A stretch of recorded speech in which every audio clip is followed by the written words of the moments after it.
that I stopped giving money to William Ruto. I put serious money into his campaign. I am not the kind of man to go asking William Ruto to give me any money. In any case, let me ask you a question. William Ruto should make up his mind how much money I'm supposed to have asked.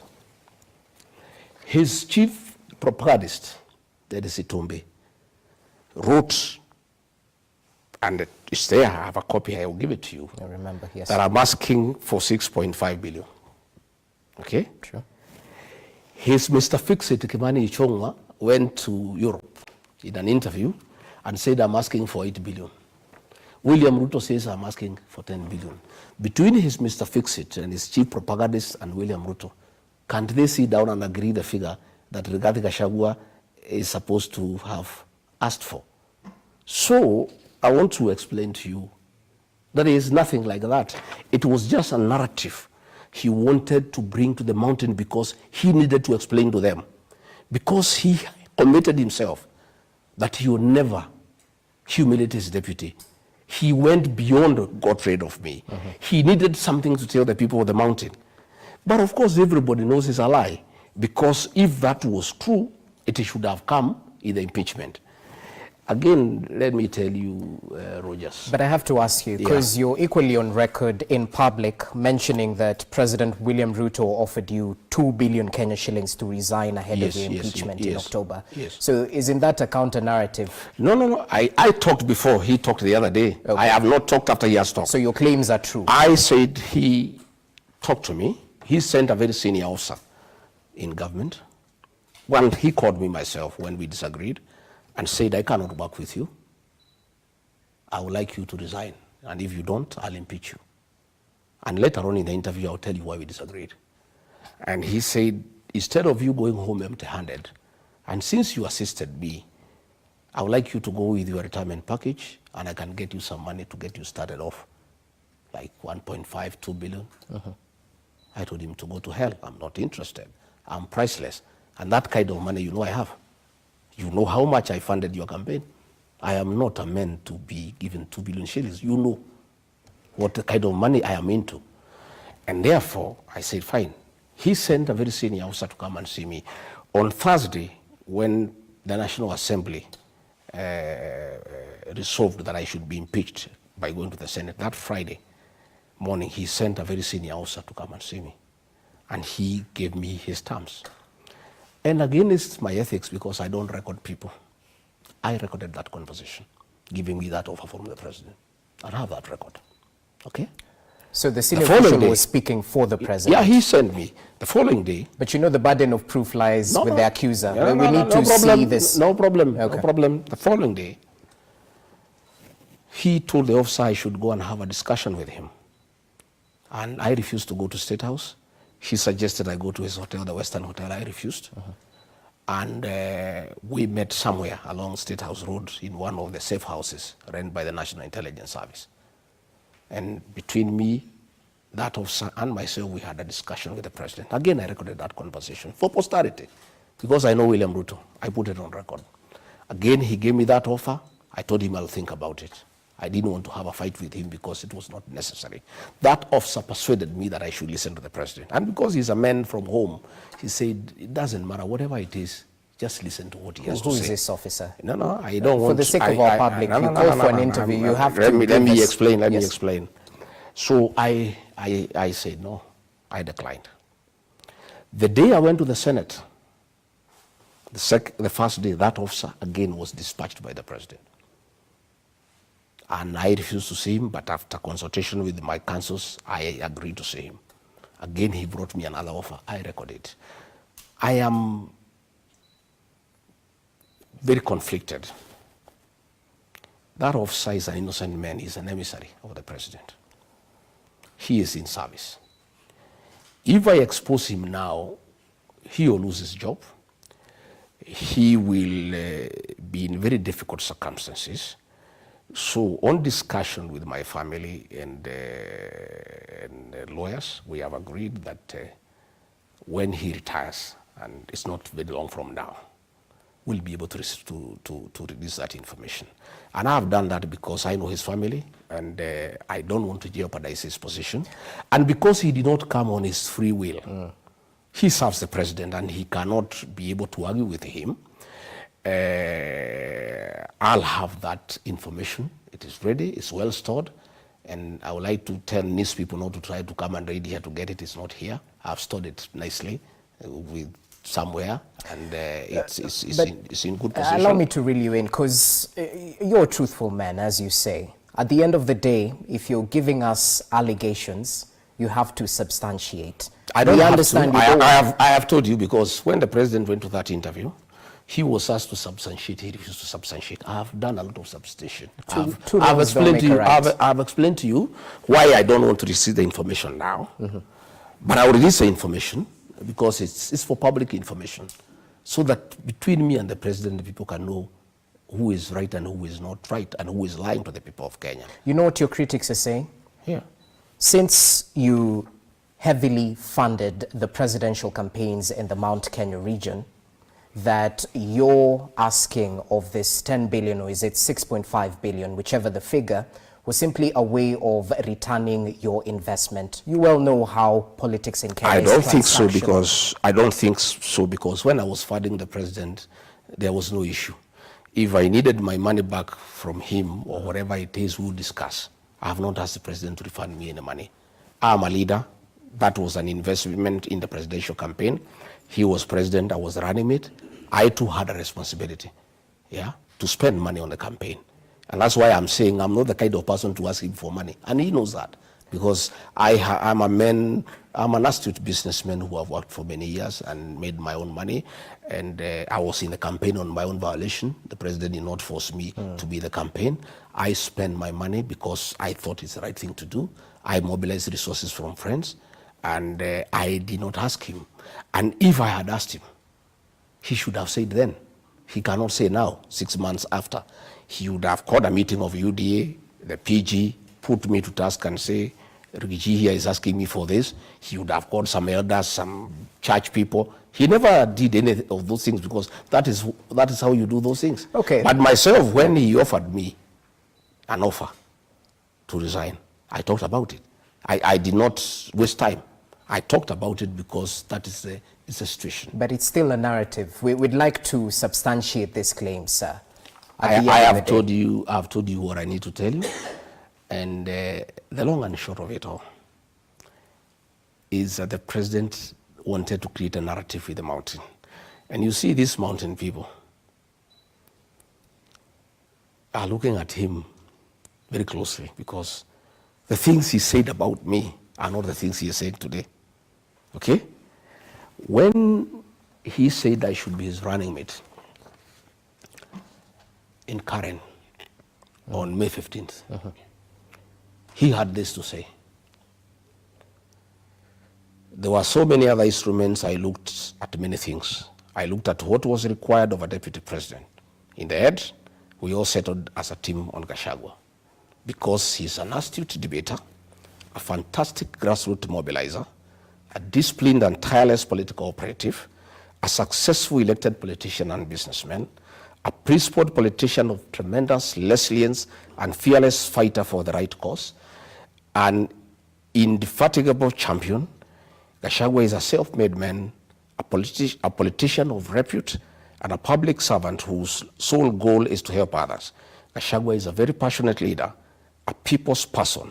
He speaks about the ordinary people and is concerned about matters to do with farmers. What I like about him is his passion for people issues. He's one of those leaders who are passionate about ordinary people. He's a living example of a true hustler. Then the president is here telling the people of the mountain, the man you gave me is a blackmailer. He goes to Western, he says, man is a tribalist. He goes to Nyanza, he says, this man is a primitive. Give me a break.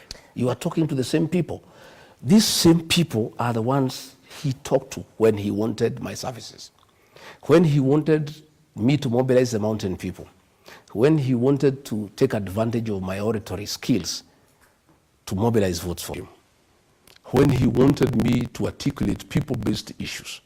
Yet, when I say don't demolish houses for innocent people, he says I'm fighting his government. Yet, he was saying I stand for people issues. So I am saying that the mountain people, you can con them once. You can't con them twice. What they are saying, William Ruto, you successfully persuaded us to fight our own son, Uhuru Kenyatta.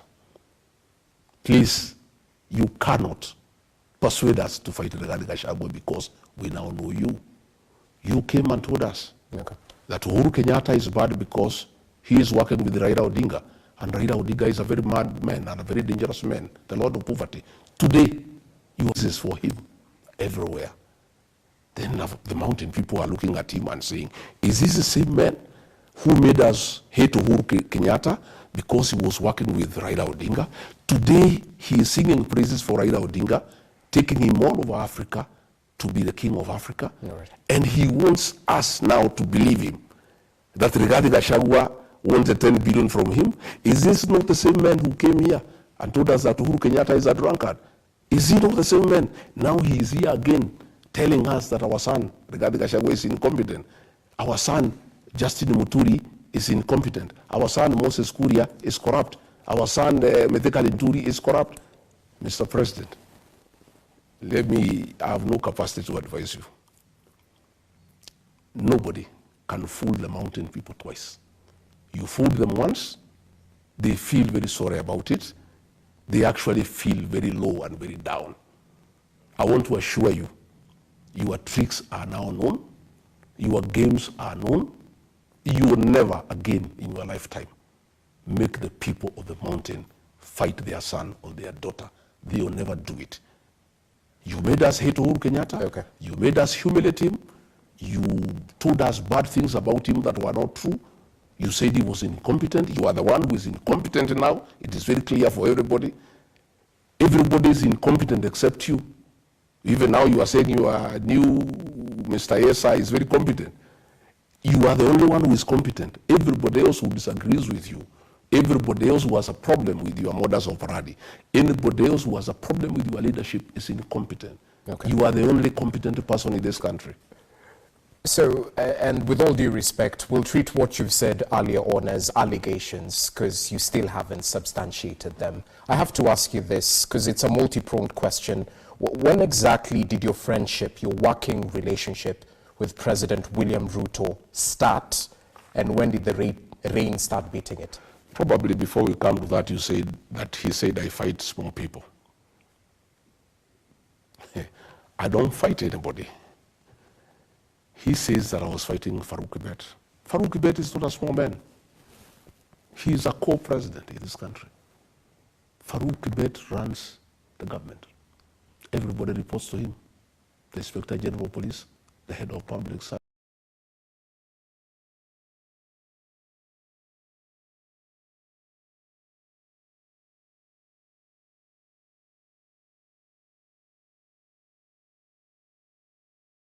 Cabinet ministers. William Ruto issues instructions to cabinet ministers tremble at his very sight. So, Farouk Kibet wanted to give instructions to Rigathi Gachagua. Rigathi Gachagua was elected by the people of Kenya alongside William Ruto. There is no way I would have allowed Farouk Kibet to give instructions to me. And let me tell you, Rogers, Farouk Kibet was trying to run my office, make appointments for people to come and see me. And initially, I thought it's okay, maybe that's how William Ruto wants us to work, until I learned that Farouk Kibet was collecting money from people to come and see me, and I have nothing to give them in return. And I went and I told the president, Mr. President, I'm your principal assistant. Please, your personal assistant cannot give me instructions. And if you want to give me any instructions, you give them yourself and I obey them to the letter. But you cannot use your PA to order me around. And your PA is taking advantage to make money from people. And I told you, Mr. President, for your information, because I'm your advisor in this matter, I will be failing in my duty if I don't advise you and tell you what is happening. Okay. All the people Farouk Kibet is clearing to come and see you, he's collecting money. And there's hue and cry in town. And State House is getting very disrespected because it has become a center of corruption. all appointments of people coming to see you, Kibet is collecting money. And Mr. President, I think you need to check this. But if you want to continue with it, tell him to keep off my office. He is not going to make appointments in my office, and he cannot tell me whom to see. So can you substantiate this? Kibet is not here to defend himself. But the president raised the matter. Are you asking me for an answer? Yes, yes. See, I must give you an answer. But I'm not the one. I've never raised that issue. Okay. It's the president who raised the matter. I'm answering I'm just to the people of countering what you've said. But You've said that he's the one. But I'm saying, Rogers, the president said that I'm fighting with small people. The answer is that Farouk Kibet is not a small person. So you're fighting big people. Fine. I was not fighting big people. Yes. I was telling the president, I'm elected. I'm not going to take instructions from your personal assistant. And I'm not going to allow him to push corruption in my office. If you want him to practice corruption in your office, you can go ahead. But you just said he was collecting money for people to meet with you. I learned the few people he had asked me to see. Later on, I heard noise in town that people are going to see the deputy president. Farouk has collected money on his behalf and he's not doing anything for us. That is when I got alarmed. I faced Kibet and he told me off. He said, I must make money. Hii serikali tumetafuta, mimi nimeumia na William Ruto miaka mingi. And actually when I talked to the president about Farouk Kibet, he said, wewe achana na Farouk, atafute pesa kidogo ya kukula bana. Hii mtu ameumia na mimi miaka mingi, akipata hapa kidogo kidogo yuko makosa gani? So I'm the only man who would tell him off. Okay. When he says that I'm fighting small people, I don't know Itumbi. You can see the things he was writing about me. And Dennis Itumbi, the chief propagandist for William Ruto. Again, he's not a small man. This government of William Ruto is run by Itumbi and Farouk. This Itumbi, all these statements you see ministers issuing, like the one DCI has issued about the violence yesterday in Mweki. It's Dennis who crafts them. He crafts the messages, and you can see even that is language. He gives them to read. And my problem with that so-called small man is that they work in cohort with the president. And he hangs around State House. And if you have a discussion with the president and he doesn't like the way it is going, he sends him a text, and Dennis walks into the president's office and says, Mr. President, you are late for the next meeting. And the president brings the meeting to a closure. I had not realized that until I studied. I saw there is a pattern. And any time I had many issues with the president that were not pleasant, I would face him and say, this is not right, this is not good, and I would win the argument, and he doesn't like it, and he would like to bring a meeting to a closure. Somehow Dennis walks in, and I saw a pattern. So one day, we were launching, the president was going to sign, the housing levy law, bill into law. And I was with the president in his office, the two of us, and I had a very hot conversation with him. And I was telling Mr. President, Kenyans are not interested in affordable housing. And people are very unhappy about the taxation. And Mr. President, only a fool doesn't change his mind. Let us look this thing, and please, from the feedback I'm getting from the ground, and Mr. President, I was elected with you. I mean, it's my job to tell you what the people are saying. And since we are elected together on a joint ticket, when I see we are going down and I don't tell you, it is not fair. Then when we were just continuing, I think he took a phone, Itumbi comes. And he said, Mr. President, we need to go. And I told Itumbi, my friend, next time you interrupt me when I'm with the president, you know who I am. Get off. I am the deputy president. I was elected with the president here. Who are you to come and interrupt our discussion? Do you know what we are discussing? The president just looked and said, I think we go. Okay? So that is how I raised that issue. And I told him, Mr. President, how do you get these people to come and interrupt a meeting with your deputy all the time? So that those are the issues we were saying. Well noted. I was fighting with small people. Just to take you back briefly, because we're stuck of time, how much did you fund President William Ruto's campaign? No, I will not go into that. It's not necessary. I don't think I need to go into the details because I was also a candidate. Okay. I did not necessarily fund William Ruto. I funded the campaign as well. because I was part of the campaign. Okay. And I don't think I need to go into those details. Then tell me this, when did the rain start beating your friendship? When exactly? It's not friendship, Lily, but we went into a covenant with the president. And the president was here many times, here in this house, down, beaten, harassed, frustrated, and he would come here for comfort. And my wife would pray for him, and we went a long journey from 2018 all the way to 2022. And I believed him and I trusted him. And since I'm a man of honor, I took his word for what it was. And we agreed many things, but we never wrote anything down. And that is a mistake that I made, that I regret today. And my community, the Mount Kenya people, regret today. But they have forgiven me because William Ruto is very deceptive. To deceive Rigathi Gachagua is nothing because he deceived bishops, reverends, pastors, everybody, all of us, our whole community. A very respectable community were deceived by one man. So I fell for it, and we agreed many things. And I went into it blindly. But as soon as we came in, the man changed completely. And all the things we had agreed, he became very arrogant. He said he's president. He said he'll do whatever he wants. And I can tell you where I started finding things are not right is we had agreed on several portfolios for my people because we had agreed, much as I'm a national leader and I'll be your deputy to assist you to manage the affairs of this country, the interests of the Mount Kenya people in your government because they have elected you and they give you 47% of the vote. And it was agreeable. And all the things we had agreed in terms of portfolios, interior, agriculture, water, lands, finance, he honored all those things.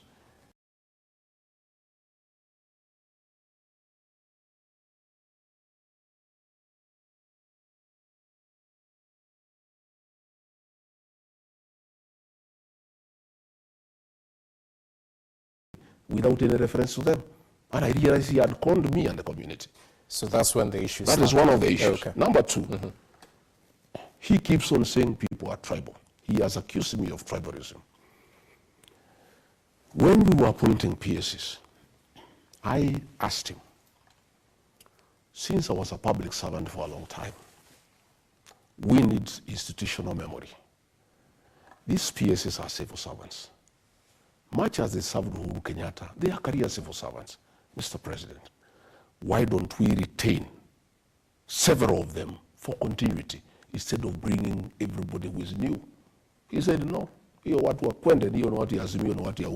were some PSs who were retained. No, let me explain. Let me explain. That's where I am. He said, we'll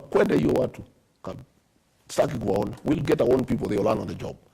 I said, Mr. President, we are new, me and you, we have just come. If we have new ministers, we have new PSs, the country must continue.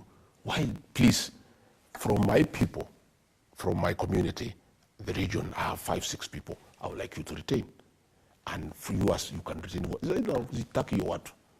Then we are, okay, he overruled me, I kept quiet. Then we worked on it, and we agreed on the list.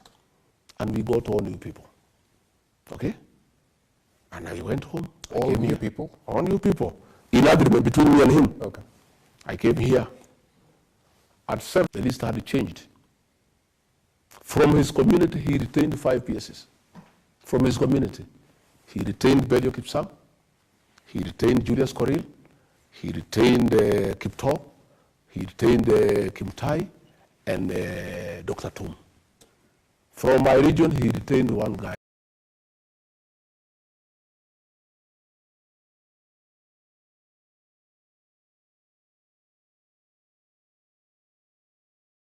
called Hinga.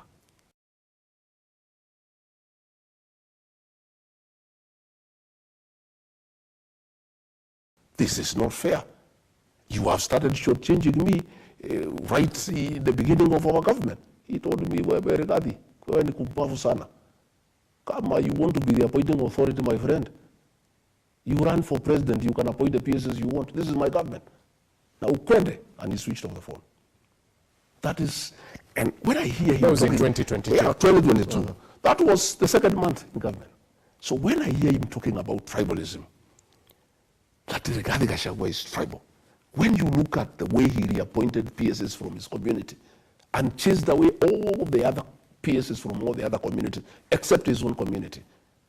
When you look at the appointment of CEOs in parastatus, there are more than 60 from his community. And he talks about tribalism. You know, I've heard him saying hatutaki ukabila. You know, hii Kenya ni yetu sisi wote. Sisi bwana hatutaki ukabila. Mnikubalie niunganishe wa Kenya wote. Hii Kenya ni yote sisi yote. Then more than 60 CEOs of parastatus are from his community. Okay. That is where I just realized things are not what I thought they would be. And when I tried to talk to him, he was very abusive. And I kept quiet because I didn't want to have a fight with him. I just, you know, played along, and we just continued, you know. And then along the way, he started purging people from my community. He wanted to get rid of the Commissioner General of KRI, Mr. Mburu. And I said, no, Mr. President, we agreed with you that 1 for 1. I mean, if you want to change Mburu because he was Uhuru's, you replace him with somebody else. So he said, okay, no problem, let him go, we'll replace him. When the replacement came, he took me around, he gave it to somebody else from another region, you know, and like that. And then we went to Earth Water, he sacked somebody called Engineer Thoita. Okay. Like that, we went to the sports fund, he removed somebody. With the time I realized that he had, in a very calculated manner, having a purge on my people. And I started now fighting back.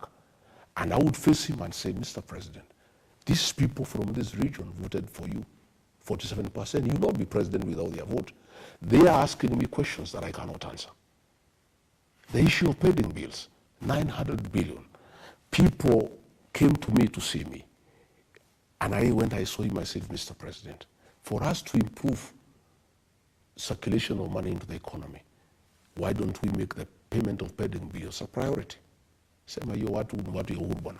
Hiyo biashara walifanya kwa Uhuru waende watafute Uhuru walipe. I said, my brother, that was a government that was legal. It was not an illegal government even if it was headed by Uhuru Kenyatta. The liabilities of government under President Uhuru Kenyatta are our liabilities. Money that we have borrowed from foreigners, we are paying, even if it was borrowed Uhuru's time. Even this money that our people have worked on, he said, no, wacha tufanye mambo yetu bwana. And I just realized that the priority was to do new business so that people can have their cut. They didn't want to pay money for old business because they were not part of it. You know, those are some of the issues that started giving us problem and we went along. And thanks for clarifying that, because people might wonder where exactly did the rain start biting. But I have to be the devil's advocate here, Your Excellency, because at the end of the day, the people who still associate you closely with the head of state, since you campaigned for him vehemently before the 2022 general election, and thereafter, that's when, you know, this working relationship was a little bit skewed. To those who equate your complaints the same way as they equate those of a jilted lover, that since you face the axe, now it's obvious that you won't go around praising the head of state. I didn't start saying I have a problem with him when I was saying before, if you remember. On June 25, when policemen massacred our children, the president called a press conference and he did not invite me and say the agencies are criminals who are treasonous. The following day, as deputy president, I called a press conference in Mombasa. And I told him off. I said, these are not criminals. These are our sons and daughters. I had not been jilted. I had not been asked from office. I stood firm. But let me tell you, one of the issues I disagreed with the President William Ruto, up to today, and I will never give in, was abductions and extrajudicial killings. I am a father. I am a Christian. I am a husband. I am a leader. I'm an elder in my community. Children are our flowers. You cannot kill children because they're asking questions. And the questions they're asking are legitimate. That we are running down the country, that there is too much corruption, that we are not listening to the people. Those young Gen Zs were raising legitimate issues that I had personally raised with the president. Allow me to interject. And I can tell you, Yeah. after that, he accused me Okay. of having been behind the Gen Z protest. Okay? And I said I was not behind the Gen Z's protest, but I associated myself with what I was saying despite being deputy president. So you cannot sit here and tell me that I've started raising these issues, because we disagreed or because I left. You remember, in the Senate, there was an accusation against me that I had opposed evictions of people from Nairobi River. I raised that issue when I was deputy president. True. There was an accusation that I rejected the haphazard relocation of traders from Wakulima market. I started disagreeing with the president a year ago. Our disagreement around October was the culmination of a whole year of total disagreement. Okay, but I'll have to voice what critics say. At the end of the day, weren't lives lost during the 2023 Azimio protests? Did you speak vehemently against that time, the first 1 year. The first 1 year. Briefly, as we take a break, yes. The first 1 year, I believed in the president. And you heard him excuse me that I was not defending government programs. Wewe kushasikia Rigathi akienda kwa TV kutetea housing program. Wewe umesikia Rigathi akienda kutetea education model. The first 1 year nilikuwa naenda, and there are clips. Until I realized the affordable housing is a fraud. It's a business venture between the president and DEFCI to sell cement, to sell steel, to sell mabati. I stopped defending it. Well, DEFCI is not here to defend No, he's not here, but I'm just saying. Okay. And I stopped defending it. And even the president tried to tell me to go to TV to defend the housing program. I told him I'll not go. When I learned the university model is not working, and it was very unpopular with the students and parents, I refused to go. So he wanted me to go and defend Adani, which is corruption. I refused to go and defend. He wanted me to go and defend Shah. Okay. And it's corruption, I refused. But My question, I am saying. Allow me to ask you. Yes. Because my question is centered on the 2023 Azimio protests. Did abductions start in 2024? They started in 2024. They started in 2024? Yeah. The real abductions, and I can tell you. There's no fake abductions. No, I'm just telling you, when it became clear to me, is when 101 officers from the administration police, on the authority of the president, were transferred to the National Intelligence Service and given very extensive training, is when we started getting people complaining that people are disappearing. And I went into it, and I started seeing signs that are not good signs. And I faced the president more than 3 times. And he feigned ignorance. But when I came to check, I found he knew what is going on. These abductions were being done by the National Intelligence Service. And I had a problem with them because I am a very straightforward man. And I spoke very strongly in the National Security Council. And I said, Mr. President, let us not treat the symptoms, but diagnose the problem. These young people, we need to find out why they are complaining. Killing them, abducting them, is not a solution.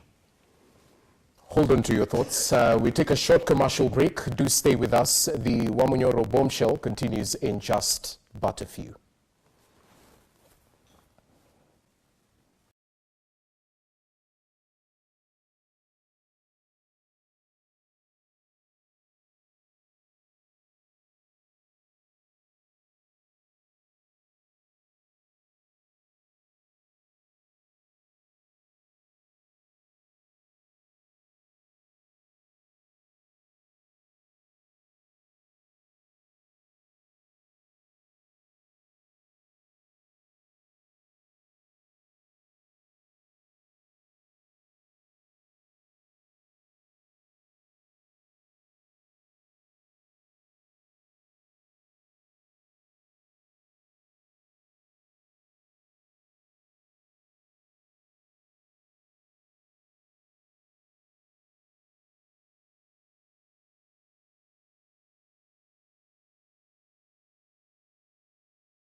of State, President William Ruto, who has just concluded his 5-day development tour of the Mount Kenya region. And this region is, of course, closely associated with the former Deputy President Rigathi Gachagua. Just to clear the air on this interview is at the request of the former Deputy President. So, Your Excellency, thank you for your time. Looking forward to a truthful and fruitful discussion. Thank you. Welcome, Rogers, and thank you for creating time to talk to me. So, from my reply to the very ridiculous claims made by President William Ruto in Sagana State Lodge next to my house and at the foot of Mount Kenya, on the edge of Hobe Forest. And I was under a lot of pressure.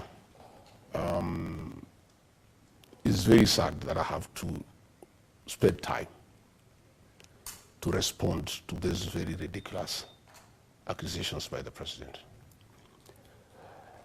The president went to the mountain for a political tour. It's not a development tour.